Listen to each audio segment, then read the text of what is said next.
Bismillahirrahmanirrahim. Alhamdulillahi Rabbil Alamin. Wassalatu wassalamu ala ashrafil anbiya'i wal mursalin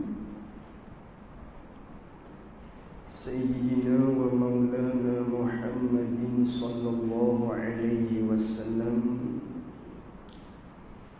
Allahumma arina al-haqqa haqqan warzuqna ittiba'ah wa arina al-batila batilan warzuqna ijtinabah. Allahumma faqihna fid din wa 'allimna ta'wilah. Allahumma faqihna fid din wa 'allimna ta'wilah. Allahumma faqihna fid din wa 'allimna ta'wilah. Allahumma nawwir qulubana bi nuri hidayatika kama nawwaltal arda bi nurika syamsika abadan abada. Bi rahmatika ya arhamar rahimin. Allahumma iftah 'alaina futuhal 'arifin waj'al a'malana khalisatan liwajhikal karim. Rabbi shrah li sadri wa yassir li amri wahlul 'uqdatam min lisani yafqahu qawli. Allahumma shalli wa sallim ala sayyidina wa maulana Muhammad. Kita umi muka surat berapa? Muka surat 9. Kitab Rumi, Kitab Jawi muka surat 4, baris yang di bawah.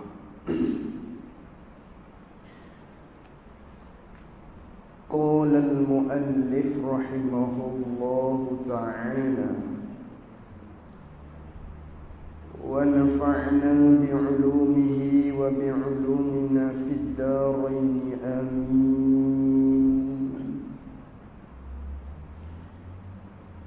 Dan wajib pula atas mukallaf sebagai wujub aini mengetahuikan dalil atas tiap-tiap sesuatu daripada yang wajib dan yang mustahil dan yang jaiz itu, supaya tiada jadi ia mukallaf, tiada jadi muqallid. Ni kita sambung muzakarah kitab kita menerusi kitab Faridatul Faraid pada nak menghuraikan berkaitan dengan ilmu akidah.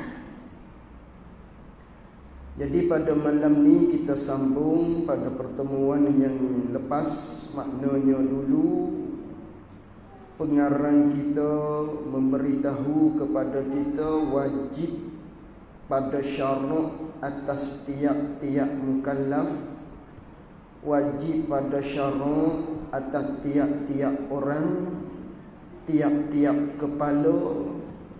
Maknanya wajib mengetahui segala sifat-sifat yang wajib bagi Allah, sifat-sifat yang mustahil atas Allah, dan sifat yang harus bagi Allah Subhanahu wa ta'ala.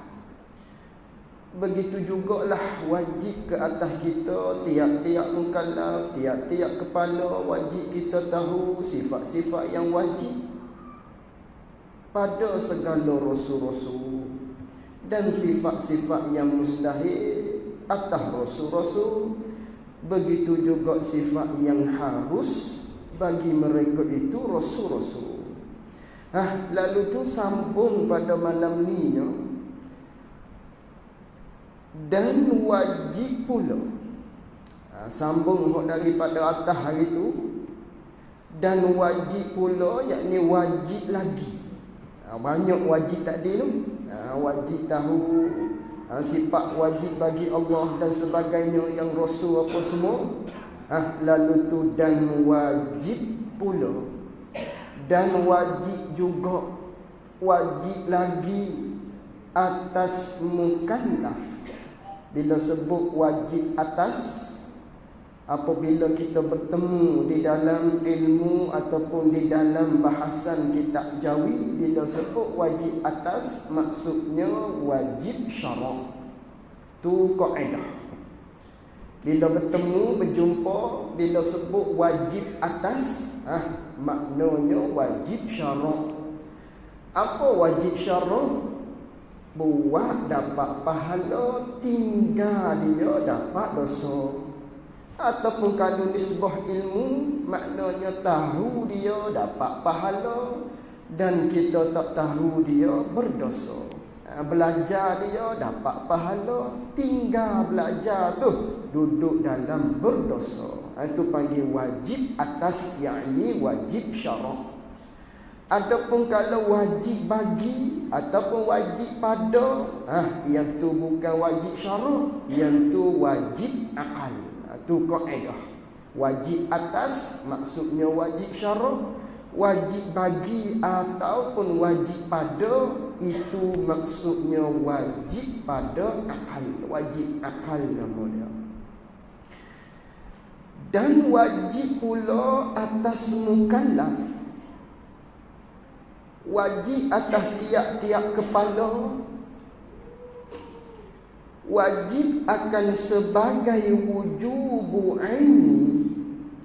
Wajib itu akan sebagai wajib aini, akan sebagai kewajipan yang ditekan di atas diri-diri tiap-tiap orang. Atau panggil wajib aini ataupun wujubu aini, kewajipan yang ditekan oleh Allah Subhanahu wa taala bagi tiap-tiap diri. Maknanya orang tu tahu, dia belajar, lepaslah diri dia. Orang yang tidak belajar, orang yang tidak tahu, diri dia tu tidak lepas. Masih dituntut oleh Allah, duduk dalam keadaan berdosa. Tu wajib aini. Maknanya kita tak boleh nak tolonglah orang lain mengaji dia lepas, orang yang tidak mengaji dia tak lepas. Itu wajib aini. Sebagai bandingan yang kita bagi tahu pada pertemuan kita yang telah lalu lah, umpama dengan kad pengenalan lah kalau nisbah dunia ni. Kad pengenalan tu wajib ada tiap-tiap orang.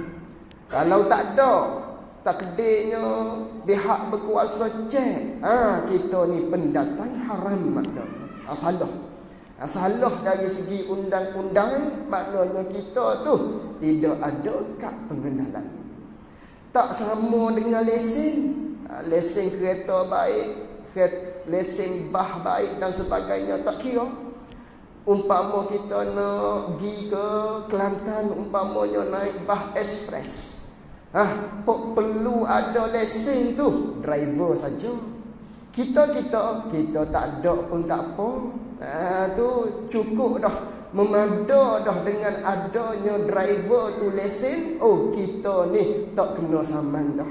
Sebab ada dia seorang, memada bagi orang lain, lepas habis kewajipan tadi yang perlu ada lesen itu. Tu panggil apa tu? Wajib kifai nama dia, ataupun fardu kifayah. Ada seorang lepas orang lain. Adapun yang ni dak wajib aini, tiap-tiap orang, tiap-tiap kepala dia kena tahu. Suami yang belajar, isteri tak belajar, isteri tak lepas. Tidak kata suami belajar, isteri lepas. Tidak. Tiap-tiap orang wajib belajar dia. Itu panggil wujubu aini. Itu beza dengan wajib kifai. Dan wajib pula, yakni wajib lagi atas tiap-tiap mukallaf. atas tiap-tiap orang akan sebagai wujubu aini, akan sebagai kewajipan di atas diri tiap-tiap orang, tiap-tiap masing-masing lah. Wajib-wajib oleh mengetahuikan dalil. Wajib atas tiap-tiap mukallaf akan sebagai kewajipan di atas tiap-tiap orang. Wajib dia tahu dalil. Apa dalil? Tanda. Dalil tu tanda, ataupun dalil-dalil ni alamat, ataupun percaman. Tak kira, sama itu. Bila sebut dalil, makna tanda, ataupun tanda tu alamat, ataupun percaman. Sama saja. Keempat-empat tadi tu makna tular. Wajib atas kitanya. Dah kita tahu sifat-sifat wajib bagi Allah, sifat-sifat yang mustahil, harus apa semua tu. Wajib ditekan lagi oleh Allah Subhanahu wa taala, oleh pihak syaraknya akan kepada kita semua ni atas jalan wajib aini. Wajib kita tahu dalil, wajib kita tahu tanda, wajib kita tahu percaman dia, wajib kita tahu dalil atas tiap-tiap sesuatu, atas tiap-tiap satu-satu, atas tiap satu-satu daripada yang wajib, daripada sifat-sifat yang wajib. Wajib kita tahu dalil, kena tahu dalil. Dan yang mustahil, sifat-sifat yang mustahil, wajib kita tahu dalil. Dan sifat yang jaiz itu wajib kita tahu dalil. Maknanya mengaji sifat yang wajib, kena tahu dalil dia, percaman dia, tanda dia. Mengaji sifat yang mustahil, kena tahu dalil dia, tanda dia. Mengaji sifat yang harus pun kena tahu dalil dia. Supaya apa tu? Kerana apa tu? Wajib atas tiap-tiap orang kena tahu dalil, atas tiap-tiap akidah semua yang kita nak mengaji nanti tu.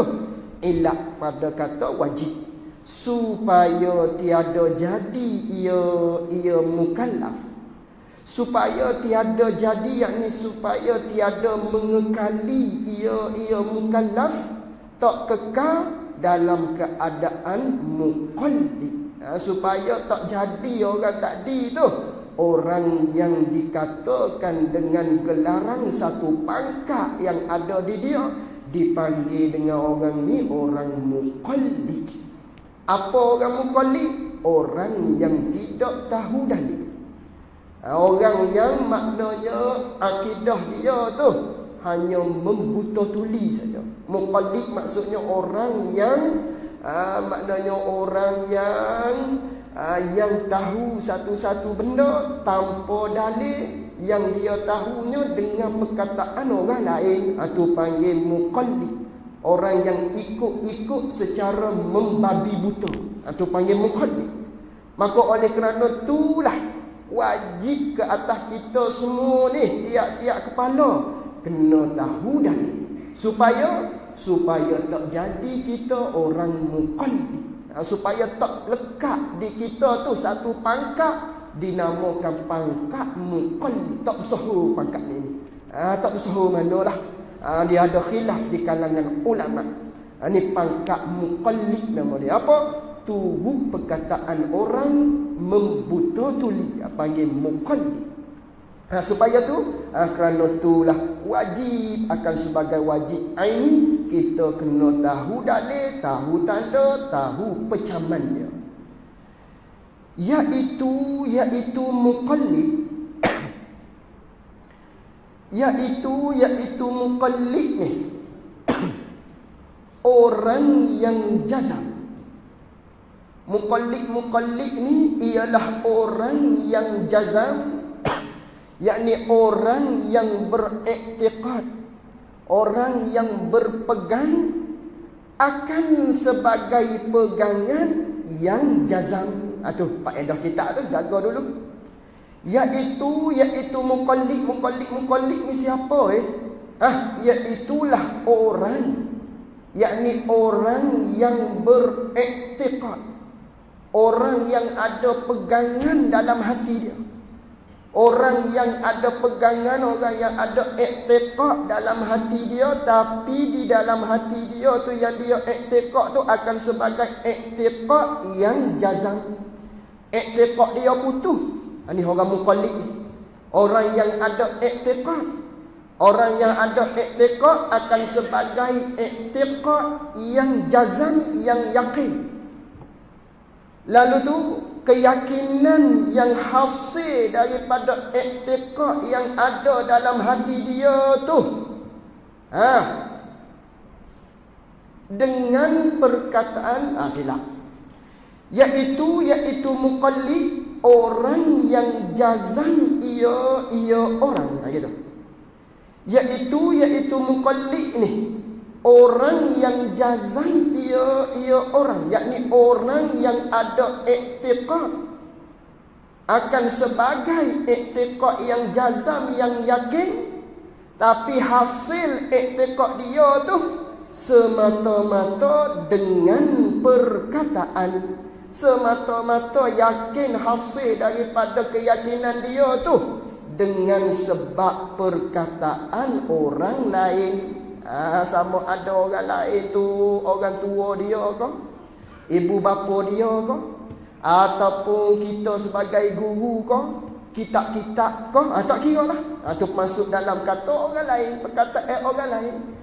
Orang muqallid, orang yang ada iktiqad dia putus. Lawannya iktiqad yang tidak putus. Apa iktiqad tidak putus? Maknanya iktiqad dia tu ragu-ragu, syak, ataupun dia zan, ataupun dia waham. Yang tu tak panggil muqallid yang tu. Yang tu tidak sah iman di awal-awal lagi. Hak ni muqallid ni orang yang ada iktiqad.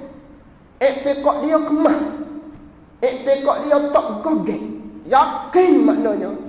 Tapi keyakinan yang hasil daripada iktiqad dia tu dengan sebab perkataan orang lain, dengan sebab perkataan tuk-tuk guru dia, dengan ketiadaan mengetahui dalilnya, dalil bagi yang dia iktiqad.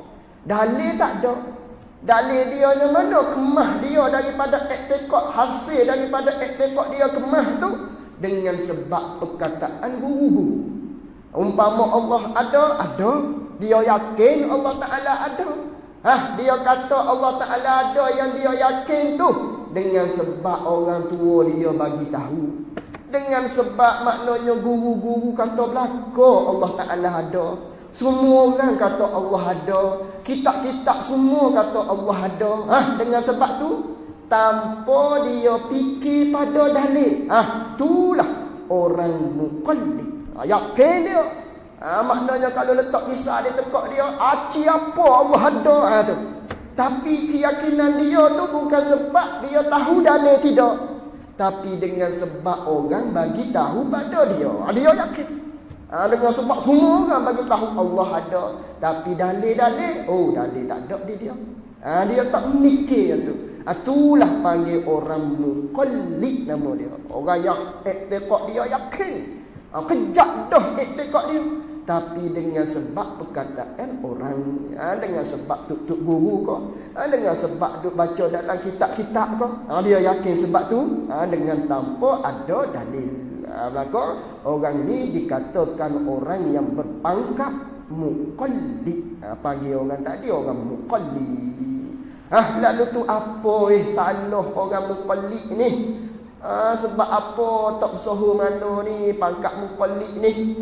Dan telah bersalah-salahan ulama. Dan telah bersalah-salahan ulama, yakni telah berselisih pendapatlah oleh para ulama pada kufur muqallid itu dan ketiadaan kufurnya kufur muqallid itu. Sebab tu tak sedap duduk di pangkat muqallid ni. Kerana apa? Kerana ulama-ulama berselisih pendapat. Ulama duk berkhilaf tentang iman bagi orang yang muqallid. Apa muqallid tadi? Orang yang iktiqad dia yakin kemah. Bukan dia zan tidak. Iktiqad dia bukan syak tidak. Bukan waham tidak, yakin. Tapi yakin dia tu sebab dia daripada perkataan guru-guru ataupun orang tua dia dan orang ramai. Sebab tu je. Tidak ada dalil di dia. Orang ni panggil orang muqallid. Maka orang muqallid ni berselisih pendapat oleh para ulama. Ulama duk berkhilaf di iman orang tadi. Dan telah bersalah-salahan ulama, telah berselisih pendapatlah oleh ulama pada kufur, yakni pada nak menghukumkan. Pada kufur, yakni pada menghukumkan oleh ulama tu kufur muqallid itu. Setengah kata kufur orang muqallid ni, dan setengahnya ketiadaan kufurnya kufur muqallid atau khilaf ulama. Setengah ulama dalam ramai-ramai ulama duk berkhilaf ni, setengahnya kata kufur orang ni. Orang mana? Orang muqallid. Apa orang muqallid? Orang yang yakin dengan tanpa dalil. Orang ni ulama kata setengahnya kufur. Sebab apa kufur? Sebab mikir pada dalil tu wajib. Wajib usul dia panggil. Ini dalam kitab Kifayatul Awam dibincangkan panjang lebar bab ni. Maknanya di setengah ulama yang menghukumkan kufur dia orang muqallid ni sebab apa kufur orang ni sebab tahu dalil tu wajib. Wajib apa? Wajib usul namanya. Asas tu. Tahu dalil tu asas wajib kita tahu. Sebab tu kufur. Ini kena kepada perkataan Imam Ibnu Arabi yang menghukumkan kufur. Bukan Imam Ibnu Arabi ahli sufi tu, tidak. Ni Imam Ibnu Arabi nama dia Abu Bakar. Dia kata kufur. Setengahnya lagi Imam Sanusi rahimahullahu ta'ala pada peringkat awal. Tapi pada peringkat akhirnya maknanya Imam Sanusi tuan bagi kitab Matan Umum Barahim tu, dia rujuk balik perkataan kufur ni. Dia kata tak kufur. Atau perkataan Imam Sanusi pada peringkat awalnya kufur. Ini setengah ulama ni dihukumkan orang yang muqallid ni kufur. Sebabnya tahu dalil tu wajib. Wajib tahu dalil. Dan kata setengah ulama lagi ketiadaan kufurnya kufur orang muqallid ni. Sebab apa tak kufur kata setengah ulama hari ni pula? Sebabnya tahu dalil tu sunat. Sunat saja. Ataupun kata setengah ulama lagi kerana tak kufur tu sebabnya maknanya tahu dalil tu hanyalah kesempurnaan bagi iman seseorang. Syarat nak sempurna saja. Dia bukan wajib usul, tidak. Tidak sebagaimana yang awal tadi kata wajib usul, tahu tanda, tahu dalil. Adapun perkataan yang kedua kata tak kufur ni sebabnya bukan wajib usul, dia hanya wajib dia panggil wajib furu' saja. Sebab tu tak kufur. Hanya nak mengesahkan ataupun nak menyempurnakan iman seseorang saja wajib tahu dalil. Memanda dah dengan muqallid tadi. Dengan turut perkataan orang Allah Ta'ala ada, mana dalil tak tahu. Tapi aku kata Allah Ta'ala ada ni yakin. Sebab perkataan guru-guru aku kata Allah Ta'ala ada. Sah dah iman dia. Tak kufur orang ni. Ini kata setengah ulama. Tu khilaf tu, khilaf. Dua.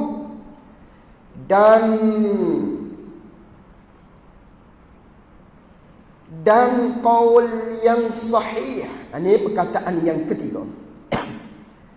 Dan bermula qaul yang sahih. Bermula perkataan ulama yang sahihnya bahawasanya mukmin, yakni orang yang muqallid ni mukmin. Ini qaul yang sahih. Orang yang muqallid ni tak kufur, beriman kepada Allah, tapi serta berdosa. Tapi berdosa, tapi beriman tapi berdosa. Hak tadi kufur tu Pendapat yang kedua, tak kufur, tak berdosa apa, sebab sunat saja. Faham takrif sunat tu? Apa dia? Pendapat yang ketiganya, orang yang muqallid ni, dia tu maknanya beriman tapi duduk dalam keadaan berdosa. Duduk dalam keadaan berdosa lah. Sementara maknanya selagi mana dia tak tahu dalil kehidupan dia tadi tu berdosa 40 tahun tak tahu dalil. Selama 40 tahun itulah duduk dalam keadaan berdosa. Itu sebab tu tak sedap duduk tangga orang yang muqallid, orang yang turut orang saja dalam masalah akidah. Adapun dalam masalah fiqh, yang tu wajib. Kita orang awam, kita orang yang tak mampu nak gali Al-Quran dan hadis Nabi SAW, tak tahu alat-alat ilmu alat dan sebagainya. Yang tu wajib. Jangan bertukar. Kata maknanya yang ni dalam masalah akidah ni. Orang muqallid ni haram muqallid, haram taklid dalam masalah akidah. Adapun dalam masalah fiqh, wajib taklid. Wajib kita ni jadi orang yang muqallid, turut perkataan ulama fiqh.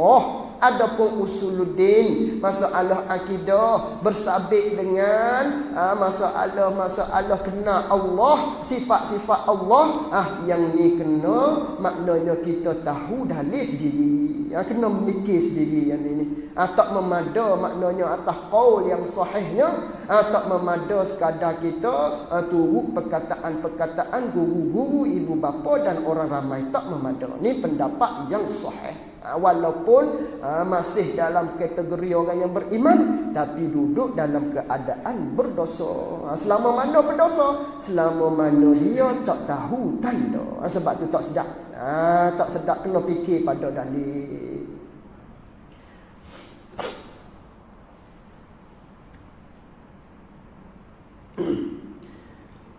Dan qaul yang sahih bahawasanya orang yang muqallid ni mukmin serta berdosa. Mukmin tapi berdosa.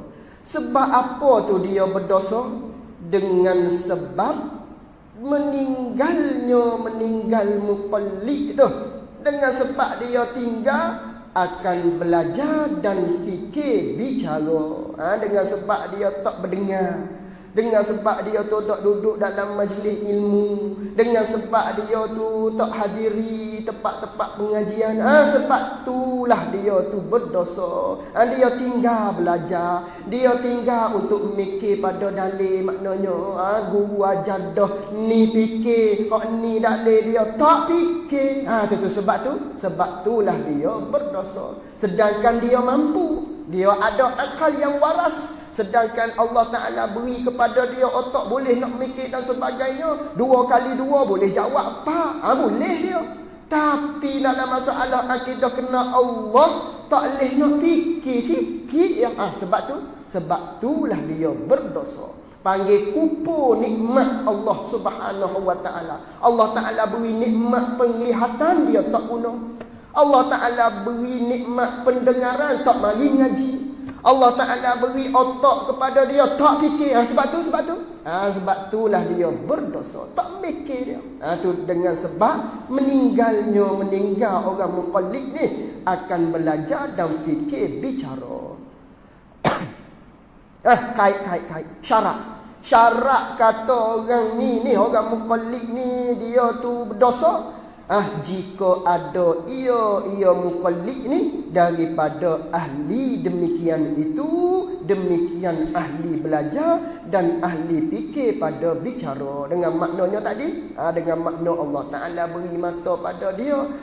Dia tak tengok dengan musyahadah mata dia langit bumi dan sebagainya, tanda adanya Allah Subhanahu Wa Ta'ala. Tak lihat, tak mari mikir terdetik dalam hati dia. Sebab tu Allah Ta'ala beri mata pendengaran, maknanya akal pada dia, tapi dia tak buat mikir, tak guna kepada dunia saja. Mikir, tapi mikir kepada nak cari maknanya kekayaan dunia. Hak tu fikir.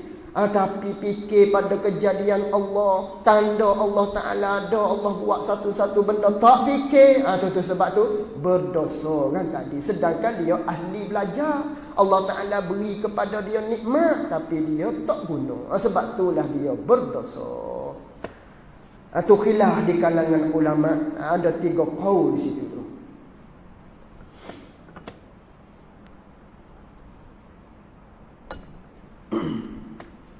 Abi. Dan dikehendaki dengan dalil itu. Dah tadi dia bagi tahu pada kita wajib atas kita akan sebagai wajib yang fardu ain, maknanya tahu dalil atas tiap-tiap sesuatu. Dalil mana wajib tahu tu? Dan dikehendaki dengan dalil itu, dengan dalil yang makna wajib aini atas tiap-tiap orang kena tahu tu. Murak dengan dalil tu, wajib kita tahu tu, ialah dalilun ijmaliyun. Dalil ijmal. Hak kata wajib kita tahu dalil, wajib atas kita tiap-tiap orang tahu dalil. Kalau tidak khilaf ulama, ada kata pupu, ada kata tidak, ada kata beriman tapi berdosa. Dalil mana tu wajib tahu tu? Dalil ijmali. Apa dalil ijmal? Iaitu dalil ijmali yang wajib kita tahu tu, iaitu dalil yang lemah oleh empunya dalil. Dalil yang tak kuasa oleh empunya dalil. Empunya dalil tu kita lah, tuan-tuan tu. Kita ni, tuan bagi dalil. Kita lemah. Kita tak pandai, kita tak kuasa, kita lemah. Daripada menetapkan dia, daripada nak menyata ataupun daripada nak menghuraikan dia, kan jalan ambil dalil. Itu panggil dalil ijmali. Dalil ijmali wajib kita tahu ni ialah dalil yang lemah oleh tuan dalil. Dia lemah daripada nak hurai jalan ambil dalil dan menghuraikan segala syubhah yang didatangkan atasnya, atas empunya dalil. Itulah panggil dalil ijmali. Makna dalil ijmali ni secara rambang saja. Itu dalil ijmali panggil. Bukan huraian satu-satu, tidak. Adapun hurai satu-satu tu dia panggil dalil tafsili. Adapun dalil ijmali, dalil secara rambang. Dalil secara apa kita nak kata? Dalil secara rawak. Tu dalil ijmali panggil. Ataupun dalam kitab lain sebut dalil jumli, sama saja. Jumli, ijmali sama. Apa takrif dalil ijmali ni? Iaitu dalil yang lemah oleh tuan dalil daripada nak hurai jalan ambil dalil. Dan dia lemah daripada nak hurai syubhah, kekeliruan yang didatangkan atasnya, atas empunya dalil. Itulah panggil dalil ijmali. Bagaimana? Contoh dia seperti ini misal. Misal bagi kata orang ni dalil ijmali. Seperti dikatakan baginya, bagi empunya dalil tu. Dikata bagi dia, ada orang soal dia, apa dalil engkau atas ada Allah Ta'ala? Mana dalil mu duk pegang Allah Ta'ala tu ada? Tu ada orang tanya dia ni. Contoh bagi dalil ijmali. Orang tanya kita, mana dalil ada Allah? Maka berkata ia seseorang. Maka berkata yakni pada jawablah. Maka jawablah ia seseorang yang ditanya oleh seseorang yang lain, mana dalil ada Allah tu? Dia jawab, alam ini. Alam ni lah dalil ada Allah, dia kata. Dan lemah ia, yakni wawulha. Dan padahal lemah ia seseorang tersebut daripada menyatakan jalan, yakni daripada nak huraikan jalan yang menunjuk alam ini atas ada Allah Ta'ala. Itulah panggil dalil ijmali. Orang tanya mana dalil ada Allah? Mu percaya Allah Ta'ala ada? Aku percaya, aku yakin. Mana dalil? Dia kata alam ni. Kita dalil ada Allah. Walha dia kata kita tu dalil ada Allah, makhluk tu dalil ada Allah. Dia tak boleh nak hurai dah lebih daripada tu lagi. Dia boleh kata qadar tu saja. Nak hurai lebih daripada tu sebab apa kita sebagai dalil ada Allah, makhluk ni dalil ada Allah. Oh tak reti. Nak bagi tahu kita ni mungkin, kita ni dulu tak ada, sebab itulah kita ni tiba-tiba jadi ada. Tentu ada yang menjadi. Oh tak reti dia, tak reti. Hanya dia reti dalam perut dia, aku ni lah dalil ada Allah. Kau dah tu saja. Tak pandai dah nak hurai lebih daripada tu. Tu panggil dalil ijmali nama dia. Satu. Ini tangga dalil ijmali. Orang ni dalil ijmali tahap dia. Cukup dah. Payah kau? Tak payah. Tak payah tu. Mengaji seminit, reti selalu dah. Fikir pada maknanya, beritahu dalam hati kita, oh, kita ni lah dalil ada Allah. Kita ni lah dalil Allah Ta'ala kuasa. Payah? Tak payah. Walaupun kita tak reti dah nak hurai, tak apa dah. Cukup dah. Tak pandai dah nak cara untuk nak maknanya mikir lagi tu, tak reti dah. Pada tu saja cukup dah. Lepas dah maknanya daripada kita ni tergolong daripada orang yang muqallid. Kita ni tidak muqallid, tidak ada khilaf ulama dah di iman kita. Tak sebagaimana tadi dah, tak khilaf dah kufur kau tidak, ataupun kau sahih kata mukmin serta berdosa. Dah cerak dah orang ni beriman. Mesti dah orang ni beriman, tak ada khilaf. Tu bila kita tahu diri kita inilah dalil adanya Allah Subhanahu wa Ta'ala, ataupun makhluk inilah dalil adanya Allah Subhanahu wa Ta'ala. Walau kita tak pandai nak hurai jalan ambil dalil, sebab apa kita ni sebagai dalil ada Allah, tak pandai. Cukup dah. Susah masalah kita. Tu satu.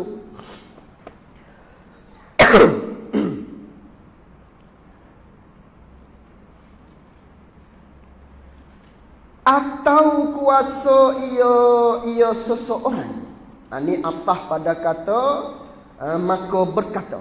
Ini yang kedua, panggil dalil ijmali juga, tapi tahap dia lebih tinggi daripada tadi. Tadi panggil dalil ijmali dah, tapi rendah sikit. Ni yang kedua ni dalil ijmali lagi, tapi tahap kedua tinggi daripada yang tadi. Mana? Atau kuasa ia, takdir kalamnya begini, seperti dikatakan baginya, bagi empunya dalil. Ada orang tanya dia, apa dalil engkau atas ada Allah Ta'ala? Mana dalil ada Allah? Orang tanya kita. Lalu tu maka berkata ia seseorang yang ditanya tadi tu, dia jawab, alam ni lah dalil ada Allah. Dah orang tanya dia mana dalil ada Allah, alam ni, kita ni dalil ada Allah. Serta kuasa ia, baru masuk kitab. Serta kuasa ia seseorang atas menyatakan dia kan jalan ambil dalil tu. Dia kuasa. Maknanya nak hurai. Tadi tak kuasa. Qadar dia reti di perut dia saja.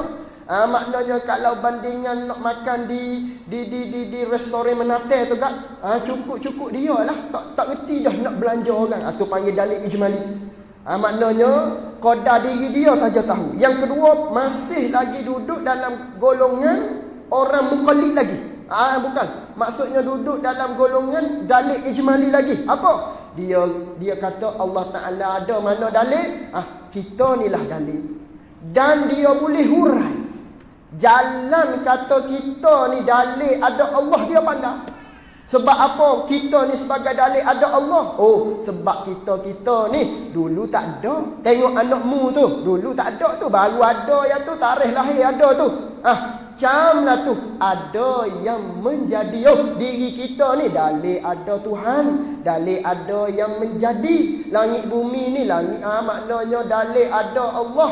Dalil adanya sang pencipta, iaitulah Allah Subhanahu wa Ta'ala. Kerana dulunya tak ada, dia pandai. Maknanya nak hurai jalan ambil dalil kita ni sebagai dalil ada Allah, kita ni sebagai dalil Allah Ta'ala tu maha kuasa. Dia pandai. Tapi walaupun dia pandai hurai, maknanya nak hurai jalan ambil dalil tu, Tetapi jika didatangkan iktirad atasnya, atas empunya dalil, jika ada orang iktirad dia, jika ada orang belik dia, jika ada orang kritik dia, tiada kuasa, yakni nescaya tiada kuasa ia seseorang atas menghuraikan dia kan iktirad, menghurai atas wajah, atas jalan yang dituntuti, yakni atas jalan yang dibangkang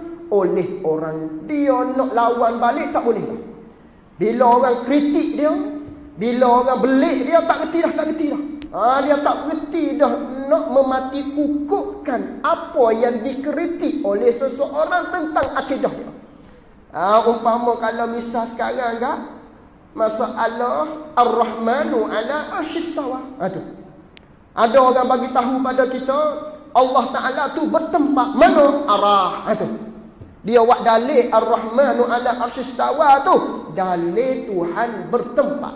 Betulkah itu dalil Tuhan bertempat? Tak. Walhanya orang yang kata Ar-Rahmanu ala arsyistawa tu dalil Tuhan bertempat tu salah. Sebab apa? Sebab dia syubhah dalil nama dia. Dia keliru dalam masalah tanda tu. Keliru dalam masalah ambil ayat tu buat dalil Tuhan bertempat. Syubhah dalil nama dia. Bila ada kekeliruan begitu di dalam masyarakat, ada bakangan, ada belitan daripada orang terhadap kita, sedangkan kita duduk pegang selama ni Tuhan tidak bertempat, ada Allah Ta'ala tak bertempat mana-mana. Tiba-tiba mari orang belik kita ni dalil. Walau bukan dalil tu, dia panggil syubhah dalil. Orang tadi tu keliru tentang dalil. Kerana apa dia keliru? Kerana apa dia panggil syubhah dalil? Kerana ayat lain kata laisa kamislihi syai'. Allah Ta'ala tak sama dengan gapo-gapo. Kalau bertempat sama, jelas ayat tadi tu syubhah dalil. Dia tu syubhah. Dia tu keliru dalam masalah ambil dalil. Sebab apa? Sebab ayat lain kata Tuhan tu tak sama dengan gapo-gapo. Lalu tu ada orang belik kita. Kita duk pegang selama ni betul tak? Allah Ta'ala tu tak bertempat. Tiba-tiba orang belik kita, orang bangkang kita, orang buat mari hujah pada kita. Kita tak reti dah nak bangkang balik. Kita tak reti dah nak lawan balik. Kita tak reti dah nak berhujah balik. Maka orang ni panggil orang yang duduk dalam tangga tahu dalil, tapi dalil ijmali saja. Sebab apa? Tak reti nak bongkar iktiraf orang atas dia. Panggil dalil ijmali, tapi tinggi daripada yang tadi. Yang tadi tak reti nak menghuraikan wajhud dilalah dia. Tak reti nak ambil cara, ambil dalil kita ni sebagai ada Allah. Tak reti. Tak reti nak ambil jalan dia tu. Ni dia reti dah. Tapi bila mari belitan kepada dia, mari orang jeruk tekak dia, tak reti dah nak lepas, tak pandai dah. Tak belajar taekwondo ni. Tak pandai, tak reti kuci-kuci mati dan sebagainya. Ikutmu lah. Aku belik lah. Aku kerah maknanya Tuhan tak bertempat. Tu tak pandai dah nak hurai. Tak pandai dah nak bam potes dua dan sebagainya. Tak reti. Sakit dia je lah. Tu tak sedap jugalah. Duduk dalam tangga dalil ijmali. Walhasilnya iman orang tadi tu sah tanpa khilaf. Cuma nak lawan orang tak pandai. Tak apa dah lah. Cukup dah di kita lagu tu maknanya. Tak ada khilaf dah di kalangan ulama berkaitan dengan iman seseorang tadi.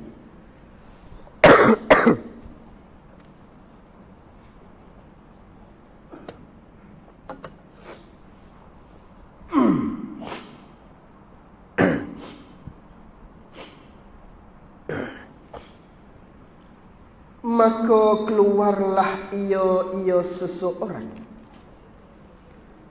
Maka keluarlah ia seseorang yang mempunyai dalil ijmali ni. Tadi dalil ijmali tu ada dua tangga tadi tu.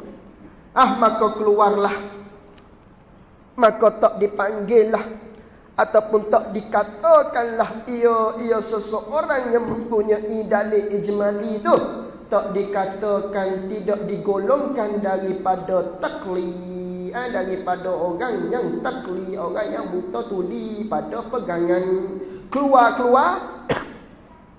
dengan mengetahui, yakni dengan sebab mengetahui ini dalil yang ijmali.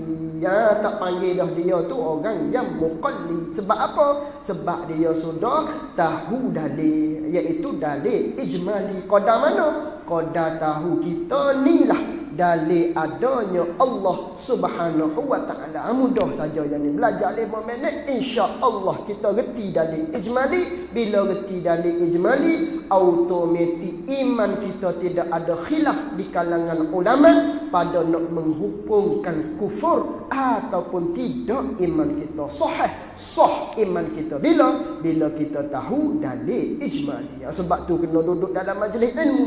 Kalau tak duduk dalam majlis ilmu, bagaimana kita nak tahu dalil ijmali ni? Ini sedangkan benda ni berkaitan dengan iman seseorang. Ini besar sesuatu. Ini dalil ijmali panggil. Sebab itulah satu kali maknanya ada satu peristiwa. Seorang Arabi, dia berjalan, dia bukan berjalan, dia naik unta. Dia naik unta sana. Lalu tu dia bertemulah dengan Syekh Asmu'i nama dia, ataupun Syekh Asmu'i. Baca dia boleh dua-dua, Asmu'i, seorang ulama. Lalu tu Arabi ni tanya kepada Syekh Asmu'i, dari mana ni? Daripada mana ni? Ataupun maknanya mari dengan apa? Tu Arabi tanya. Lalu tu Syekh Asmu'i kata, mari dengan kalam Allah. Lalu tu Arabi dengar perkataan Asmu'i kata maknanya mari dengan kalam Allah, hairan dia. Boleh dengar kalam Allah?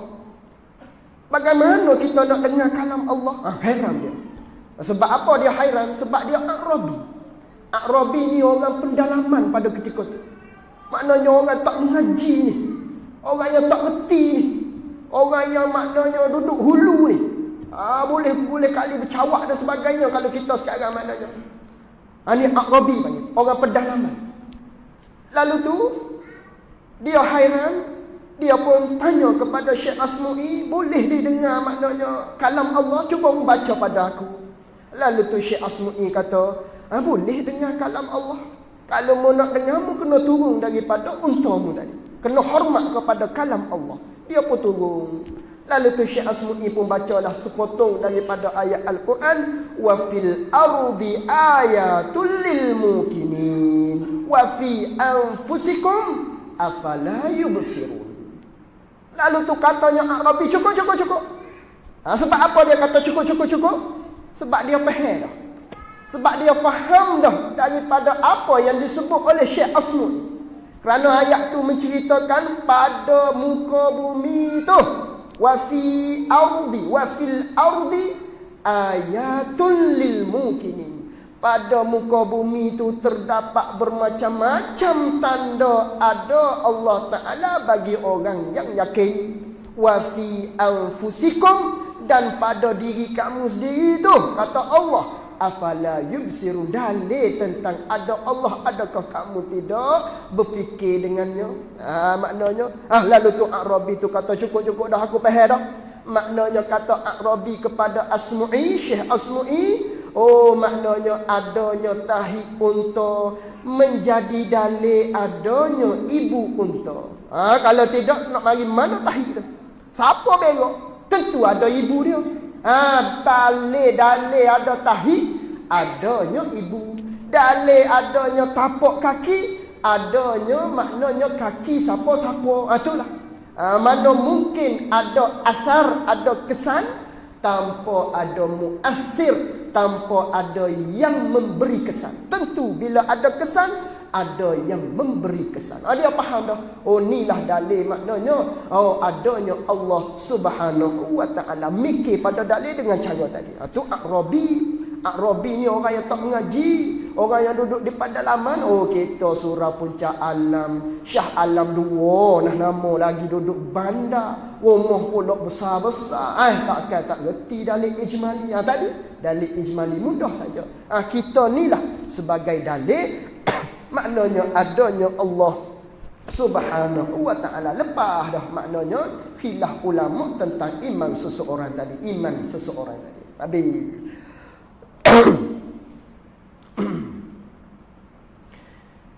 Adapun dalil tafsili. Adapun dalil tafsili, maka iaitu dalil tafsili ni, dalil yang dikuasakan atas menetapkan dia kan dalil, dan menghuraikan segala syubhah yang didatangkan atasnya atas seorang yang mempunyai dalil tafsili. Jadi dalil tafsili ni ialah dalil yang dikuasakan, dalil yang mampu oleh seseorang, dia kuasa atas menetapkan dia kan dalil, atas menyatakan dia kan wajah dalil lah gitu. Atas menetapkan, yakni atas menghuraikan, atas nak menyatakan dia kan jalan ambil dalil tu dia kuasa. Tu panggil dalil tafsir. Bukan setakat tu saja, dan menghuraikan, tambah satu lagi. Dan menghuraikan, yakni dia kuasa atas menghuraikan, dia kuasa atas nak mensurahkan, nak menceritakan, nak menerangkan segala syubhah, segala belitan-belitan yang didatangkan atasnya atas seseorang. Panggil orang ni orang yang mempunyai dalil tafsili, lebih tinggi daripada dalil ijmali. Dia boleh bagi tahu jalan ambil dalil kita ni ialah dalil ada Allah. Lalu tu dia boleh memati kukukkan pula apabila ada kekeliruan, syubhah, kritikan daripada mana-mana pihak. Dia boleh nak belik balik, dia boleh nak berhujah balik. Umpama yang kita digemparkan dulu makan adami dan sebagainya, tu ketika tu dia boleh nak lawan balik tu, dia boleh nak kritik balik, dia boleh nak berhujah balik. Lalu tu orang yang begitu dia panggil dalil tafsiri. Payahlah ni. Maknanya kalau duduk mengaji setahun sebulan sekali, maknanya tak jadilah dalil tafsiri ni. Maknanya kena mengaji lama, kena mengaji 10 tahun. Kita kena maknanya bersyukur. Maknanya ada golongan-golongan orang yang mengaji di pondok-pondok dan sebagainya, dia melepaskan kita ni. Kerana dalil tafsiri ni fardu kifayah.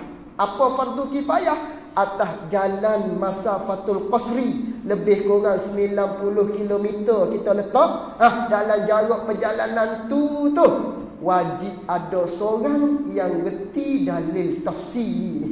Sebab apa? Supaya dia boleh maknanya mencerahkan masyarakat-masyarakat yang ada di sekeliling dia tentang belitan-belitan ataupun keraguan, kekeliruan yang hadir di tengah masyarakat tersebut. Kena ada seorang. Mana? Jarak masafatul qasri. 90 km. Kita mungkin duduk dalam dalil ijmali tadi. Dalil tafsiri ni maknanya kena mengaji lebih lagi lah. Kena usaha lagi ni. Ni dia fardu kifayah. Wajib belajar. Kalau tak ada orang, wajib belajar atas kita semua ni. Kerana dia fardu. Cuma fardu kifayah. Itu dalil tafsiri.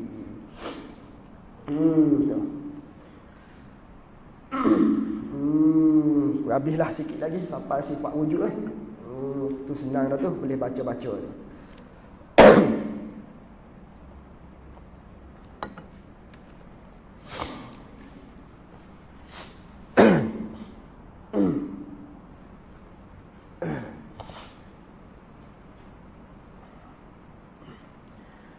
Maka hendaklah kami kami pengarang ni lah Syekh Ahmad ni. Maka hendaklah kami, yakni mustahaklah bagi kami, kata Syekh Ahmad, kami nyatakan, yakni kami nak menerangkan segala aqaid yang wajib pada syarak. Segala simpulan-simpulan yang wajib dengan sebab syaraknya oleh mengetahuikan dia kan segala aqaid mana daripada segala yang wajib, yakni wajib bagi Allah, sifat-sifat wajib bagi Allah, dan yang mustahil, yakni sifat-sifat yang mustahil atas Allah, dan yang harus, yakni sifat yang harus bagi Allah Subhanahu wa taala. Tanazuk, segala yang wajib, segala yang mustahil, yang harus pada hak Allah Ta'ala, tu dia panggil tanazuk. Pada zat Allah Subhanahu wa taala. Kami nak menerang dah lah, kami nak menyata dah lah, segala sifat wajib, segala sifat mustahil, segala sifat yang harus pada Allah Ta'ala kami nak hurai dah. Dan hak segala rasulnya, rasul bagi Allah, yakni maka hendaklah kami takdir kalamnya, maka hendaklah kami pengarang nyatakan segala aqaid yang wajib pada syarak oleh mengetahuikan dia kan segala aqaid daripada segala yang wajib dan yang mustahil dan yang harus pada hak segala rasulnya, rasul bagi Allah Subhanahu wa taala. Kami nak urai dah, kami nak menyata dah satu-satu tentang itu semua tadi. Menyata, menerang, serta pula kami iringkan, serta pula kami perikutkan tiap-tiap satu akidah itu, tiap-tiap bagi satu-satu akidah daripada segala yang wajib, yang mustahil, yang harus tu kami iring, kami perikutkan dengan dalilnya, dalil bagi tiap-tiap satu akidah. Kami nak terang dah. Kami wak mari, maknanya kami akan tulis, kami akan terangkan di dalam kitab Faridah ni sifat yang wajib wujub umpamanya, lalu tu kami iringkan selalu dengan dalil dia. Yang mustahil pula tidak ada Allah Ta'ala tu, kami iringkan dengan dalil dia pula. Itulah maksud dia. Tiap-tiap sifat yang wajib mustahil kami iringkan dengan dalil dia bagi tiap-tiap satu akidah. Dan tiap-tiap dalil itu, dan bagi tiap-tiap dalil itu, yakni bagi tiap-tiap satu-satu dalil tu yang kami iringkan itulah mensabitkan yang wajib, yakni menetapkan yang wajib, dan menafikan yang mustahil, yakni dan untuk menafikan yang mustahil. Kami wak mari satu dalil je, kata Syekh Ahmad, tapi dengan satu dalil ni makan dua. Apa maksud makan dua? Dalil satu ni lah untuk menetapkan sifat yang wajib bagi Allah. Dalil satu ni jugalah untuk menafikan yang mustahil atas Allah Subhanahu wa taala. Umpama kita belajar sifat ada. Ada Allah Ta'ala panggil sifat wajib. Wajib kita mengaku mesti Allah Ta'ala ada. Tidak ada Allah Ta'ala tu, tidak ada Allah Ta'ala tu tentu tidak sama sekali. Dalil bagi tiap-tiap dua tu yang kita iktikad mesti ada Allah, tentu tidak sama sekali Allah Ta'ala tu tidak ada. Dalil dia satu saja. Mana? Langit bumi umpamanya. Makhluk ini, dalil makhluk ni dalil bagi mengisbatkan ada Allah. Langit bumi ini juga, makhluk ini jugalah dalil bagi menafikan untuk kita kata tentu tidak Allah Ta'ala tu tidak ada. Dalil satu saja tapi ambil dua, makan dua, hadap kepada dua, tuju kepada dua perkara tadi, yang wajib dan yang mustahil.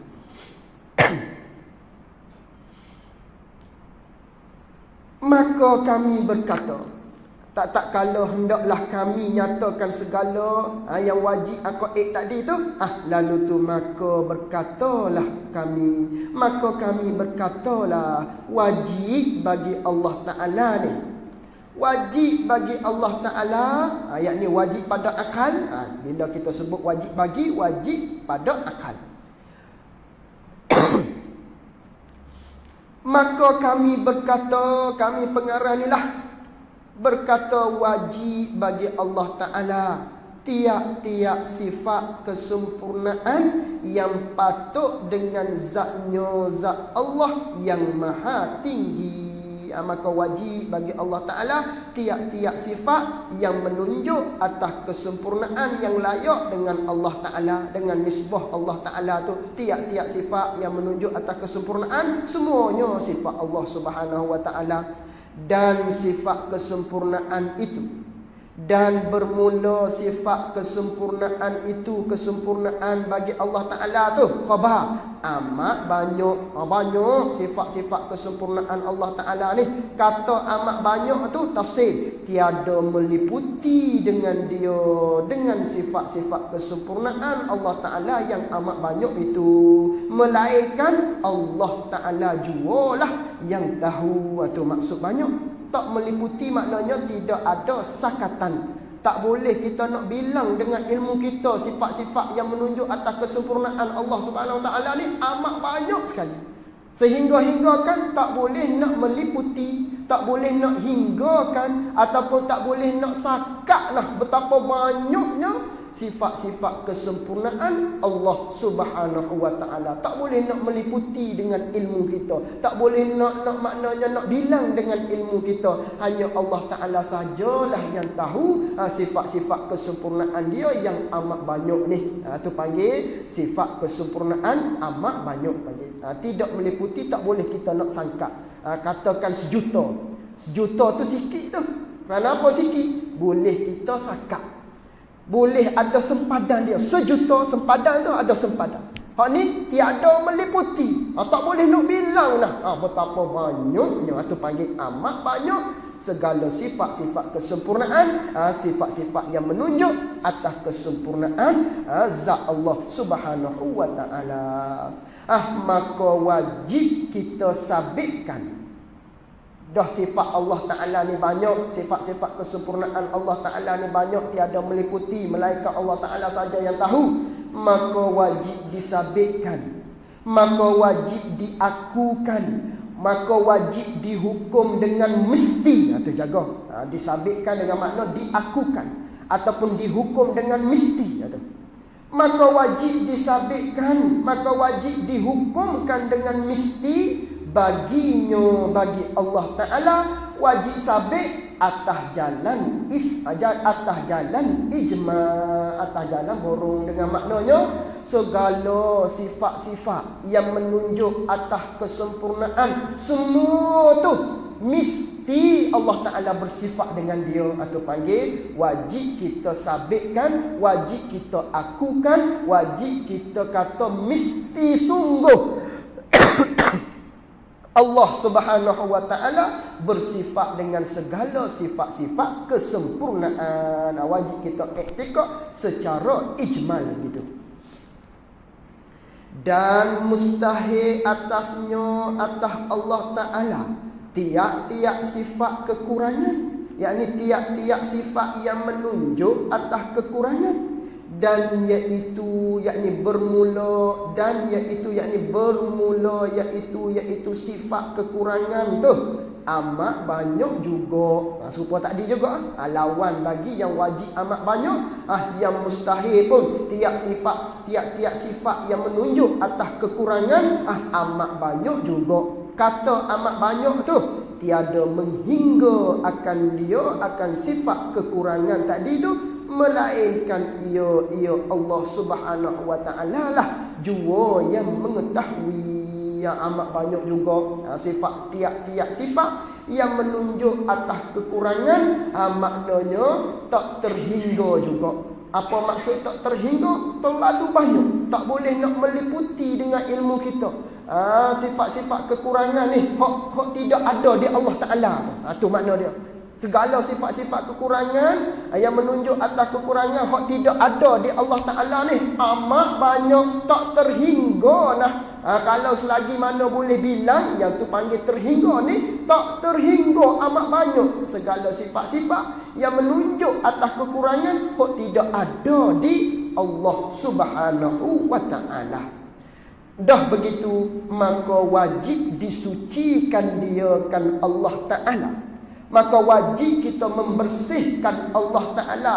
Iktikad kata dak, atau panggil disucikan. Iktikad kata tidak, tentu dak daripada sifat-sifat kekurangan, atas jalan ijmal pula, atas jalan ijma juga. Dengan maknanya tiap-tiap sifat yang menunjuk atas kekurangan, maknanya semua tu wajib kita iktikad kata tentu tidak sama sekali di Allah Subhanahu wa taala. Adapun yang wajib tadi kita iktikad kata mesti sungguh. Adapun yang mustahil kita iktikad kata tentu tidak sama sekali, secara ijma, secara borong. Maknanya tadi. Dan dalil atas demikian itu, demikian kata wajib bagi Allah Ta'ala segala sifat-sifat kesempurnaan, dan mustahil atas Allah Ta'ala segala sifat-sifat yang menunjuk atas kekurangan. Dan dalil atas demikian itu bahawasanya jikalau tiada bersifat ia Allah Ta'ala dengan segala sifat kesempurnaan, kalaulah Allah Ta'ala ni tidak bersifat dengan segala sifat kesempurnaan, nescaya bersifat ia Allah Ta'ala dengan segala lawannya, lawan bagi segala sifat kesempurnaan, iaitu segala lawannya bagi segala sifat kesempurnaan tu ialah segala kekurangan. Itu lawan bagi segala sifat kesempurnaan, bagi segala kekurangan. Dan bermula kekurangan atas Allah Ta'ala itu, bermula Allah Ta'ala tu bersifat dengan segala sifat kekurangan tu mustahilun. Otak kita tak terima, tentu tidak sama sekali. Sebab apa? Akal kita tak boleh nak terima Allah Ta'ala tu bersifat dengan segala sifat kekurangan. Kerana jikalau bersifat ia Allah Ta'ala kerana jikalau bersifat ia Allah Ta'ala dengan segala sifat kekurangan, umpama Allah Ta'ala lemah, buta dan sebagainya, katakanlah lah, tu panggil segala sifat kekurangan tu.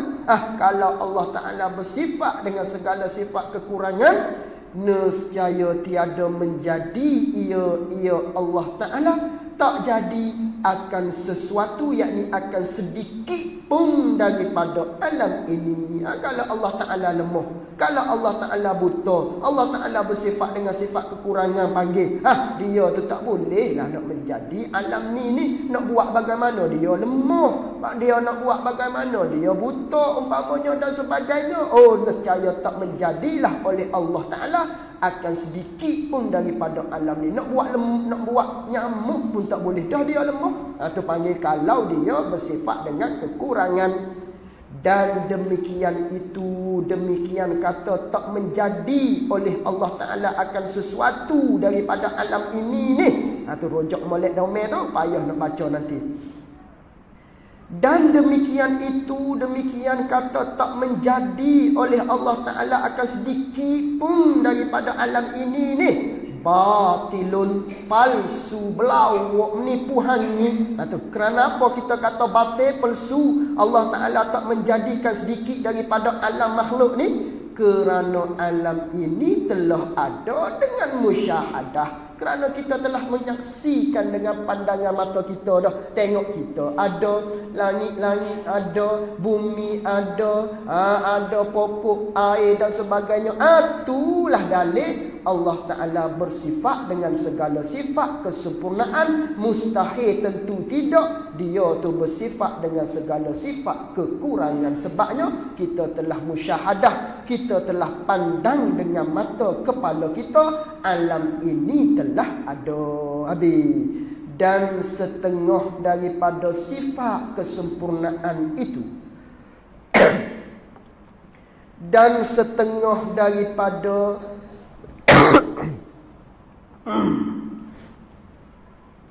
dan setengah dengan makna sebahagian. Dan setengah daripada sifat kesempurnaan itu, sifat kesempurnaan tu banyak, bagi tahu dah tadi. Tadi atas tu dia bagi tahu dah. Jangan lupa umbi tu, jangan lupa asal dia tu. Sifat kesempurnaan tu amat banyak, tak terhingga oleh ilmu kita. Setengah dianya, setengah sebahagian dianya. Dan setengah daripada sifat kesempurnaan itu, sikit saja. Barang yang wajib, yakni sifat-sifat yang wajib diketahuikan dia kan barang kan sifat tu atas jalan tafsir. Sifat-sifat yang wajib kita tahu atas jalan huraian satu persatunya, iaitu sifat yang wajib diketahuikan atas jalan huraian satu persatu tu 13 sifat. Dalam banyak-banyak sifat kesempurnaan Allah Ta'ala yang amat banyak yang tidak menghingga oleh ilmu kita tadi tu, yang Allah Ta'ala saja yang tahu tu. Setengah daripadanya, sebahagian daripadanya wajib kita tahu atas jalan tafsir, atas jalan huraian satu-satu. Maka iaitu yang kita kena tahu atas jalan huraian satu-satu ni 13 sifat atau 20 sifat atas khilaf, atas berselisih pendapat yang lagi akan datang, yakni oleh sebutnya di dalam kitab kita ni ada dua pendapat. Maknanya sifat yang wajib kita tahu atas jalan tafsir kata setengah 13 sifat. 13 sifat ni kena kepada qaul Imam Abul Hasan Al-Ash'ari.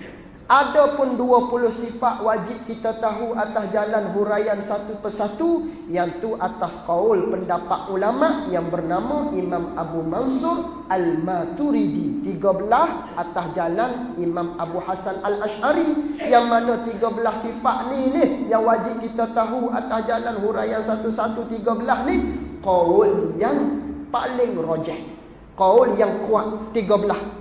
Tapi qaul yang kata 20 ni dhaif, tapi dia masyhur. Apa masyhur? Disebut-sebut oleh orang. Nak pergi mana malam ni? Nak pergi mengaji sifat 20 ni. Ada di surau demikian-demikian mengajar sifat 20. Aku nak pergi situ, atau panggil masyhur, disebut-sebut oleh orang. Adapun 13 orang tak buat bercakap. Nak pergi mana? Nak pergi mengaji sifat 13. Orang tak bercakap begitu. Jadi pelik, jadi hairan. Mu ni tak ada apa, orang kata 20 belakang kita kata 13. Tu tak sahih. Tapi yang 13 ni ialah yang rajih, yang kuat. Adapun 20 yang dhaif, tapi dia masyhur atau khilaf di kalangan ulama, iaitu Abu Mansur Al-Maturidi dan juga pendapat Imam Abu Hasan Al-Ash'ari. Abu Hasan Al-Ash'ari kata 13 dan pengikut-pengikut dia mantabi'ahu, dan Abu Mansur Al-Maturidi kata 20 dan mereka-mereka yang mengikut Imam Abu Mansur Al-Maturidi. Dan qaul yang rajih, dia bagi tahu dah. Dan bermula qaul yang rajih itu khabar ialah qaul yang pertama. Mana qaul yang pertama? Yang kata 13 sifat tu. Yang kata 13 sifat tu qaul yang rajih. Mafhumnya yang dhaif 20 sifat tadi. Dan 7 yang tinggal lagi itu, dah kata 13 ni sifat yang wajib kita tahu atas jalan tafsir, atas qaul yang rajih. Baki 7 lagi tu. Kata 20. Tolak 20, tolak 13, tinggal lagi 7. Tu. Dan 7 yang tinggal lagi itu kena kepada sifat maknawiyah tu lah. Kaunuhu tu. Dan 7 yang tinggal lagi itu wajib diketahuikan atas jalan ijma. Wajib kita tahu juga, tapi atas jalan ijma. Bagi pendapat siapa ni? Pendapat qaul yang pertama. Wajib kita iktikad atas jalan ijma. Tiada harus, haram, tak boleh lagi kufur dinafikan dia kan 7 tersebut. Kata haram kita nafi 7 tersebut dengan ijma', yakni dengan ijma' ulama. Tak boleh kita nak menafikan kaunuhu tu. Walaupun yang kata 13 sifat ni tak bilang 7 lagi. Tapi dia iktikad dalam hati dia. Dia berpegang dalam hati dia. Cuma khilafnya pada masalah bilang saja. Khilaf pada masalah bilang saja. Dari segi iktikad, semua kata yang 30 baik, yang 7 lagi tu ialah sifat Allah Subhanahu wa taala. Setengah daripada segala sifat-sifat kesempurnaan bagi Allah Taala. Dia tak nafi, cuma tak dibilang saja. Tu dia faham elok-elok tu. Yang kata 13 dengan 20 sifat tu. Dia bukan nafi 7 tu. Cuma tak bilang secara tafsir. I'tiqad yang 7 tu secara ijma saja, kerana yang maknawiyah masuk dalam kata yang ma'ani. Kita faham dah di ma'ani, automatik yang maknawiyah masuk dalam kata ma'ani. Apa kudrat iradat ilmu hayat sama bahasa kalam, masuk semua dah kaunuhu tu dalam sifat-sifat yang tersebut yang lagi akan datanglah.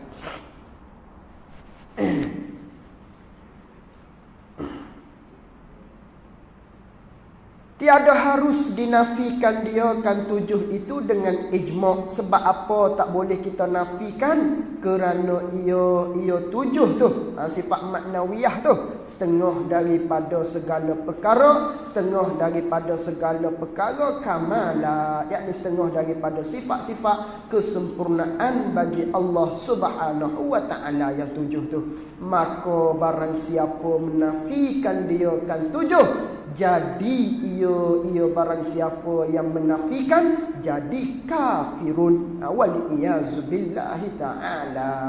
Kafir orang yang menafikan yang 7 ni. Kerana yang 7 ni ijma' ulama. Bila sebut ijma', sebulak suara. Maknanya tak ada khilaf di kalangan ulama.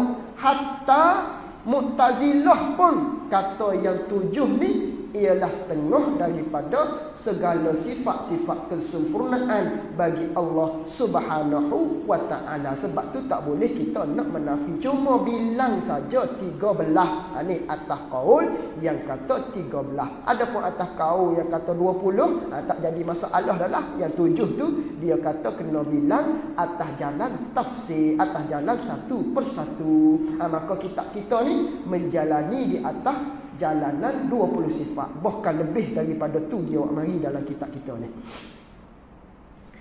Dan hanya sungguhnya